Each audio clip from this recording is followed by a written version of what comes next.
Des plages jonchées de débris, des immeubles détruits, des arbres déracinés et une ville complètement inondée. En l'espace de quelques heures, l'ouragan Otis de catégorie 5 a dévasté cette station balnéaire avec des vents supérieurs à 250 km/h.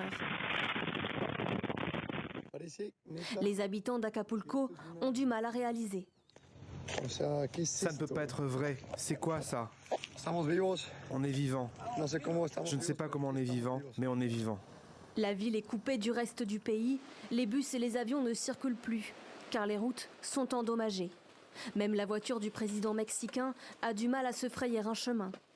L'armée va apporter des engins de chantier, des moyens de communication et de transport, et nous allons essayer de rouvrir l'autoroute entre Mexico et Acapulco le plus rapidement possible.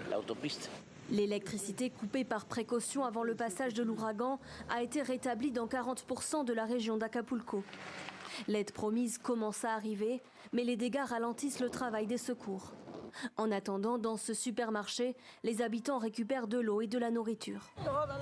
J'ai tout perdu.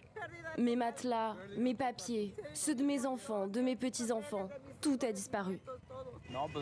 C'était vraiment très violent. Le vent était très fort. Regardez comme il a tout détruit. Ma maison, Dieu merci, est intacte, mais le vent a emporté les toits en tôle et les murs en plâtre de mes voisins. La brusque intensification de la tempête n'avait pas été anticipée par les météorologues. Selon cette scientifique, la hausse de la température des océans, provoquée par le réchauffement climatique, est en cause. L'eau chaude des océans sert vraiment de réservoir pour les ouragans. Elle permet aux ouragans d'être plus puissants et de se renforcer très rapidement. C'est un élément déterminant. Après avoir touché Acapulco, l'ouragan s'est affaibli en progressant à l'intérieur des terres.